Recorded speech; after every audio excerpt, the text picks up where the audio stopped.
election. Let's bring a distinguished professor at Touro University, Thane Rosenbaum.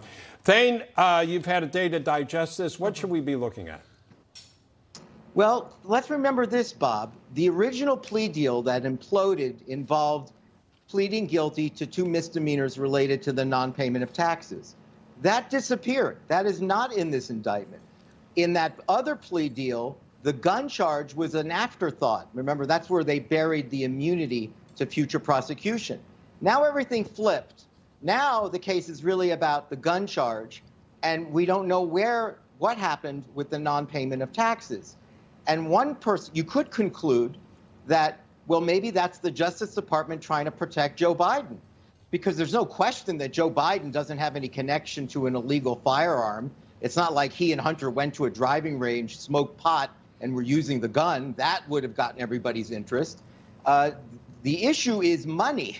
Money and the Bidens is really the problem.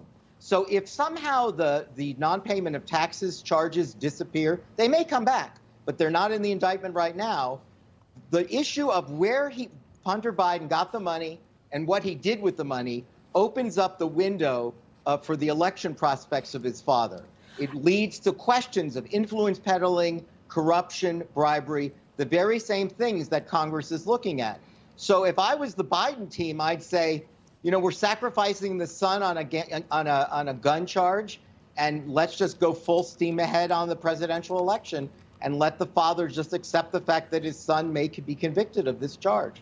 Thane, do you think the timing has anything to do with the fact that Attorney General Merrick Garland will be testifying in front of the House next week? Nina, yes, of course. Remember, the same issue came with David Weiss. I was on your show, and everyone said, David Weiss wanted to take on the role of the special counsel. And the answer is yes, he probably was embarrassed. He was embarrassed that he gave a sweetheart deal. So we should have expected something to happen. And similarly, the point you're making, if I'm Merrick Garland, I don't want to show up to Congress and not be able to show that we've never done anything with respect to the Bidens. Even when it came to the special counsel that I appointed in connection with the documents in President Biden's garage, where's that guy? He's nowhere to be found. So if I was Merrick Garland, I would at least like to show up to Congress and say, well, we just indicted Hunter Biden. Doesn't that count for something? Thane, switching very quickly to the impeachment inquiry that's upon us. What are your thoughts on that, and what needs to be brought out for you to consider it actionable? Well, I think the most important thing to remember is that when we think of impeachment, we learned this through the Mueller investigation and the impeachment of Donald Trump, is the words high crimes and misdemeanors. You know why that's important? Because no one knows what that means. We still don't know what it means. And so those things are amorphous. I think the important thing that the committee should be focusing on is this is about money and it's bribery and corruption. Those are separate charges that everyone understands, and those are impeachable offenses.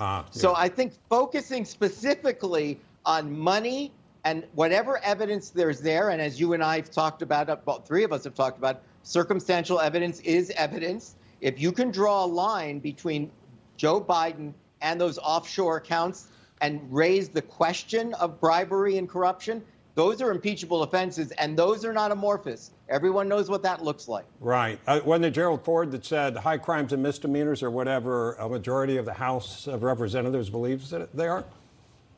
Yeah, I mean, that we've gotten used to the fact that this is a crime that doesn't exist in the regular legal system. It's a political crime called high crimes and misdemeanors. Right. Unfortunately, we've become inured, desensitized to impeachments, right? Everybody talks about impeachments now all the time. Yeah. Impeach judges, impeach presidents.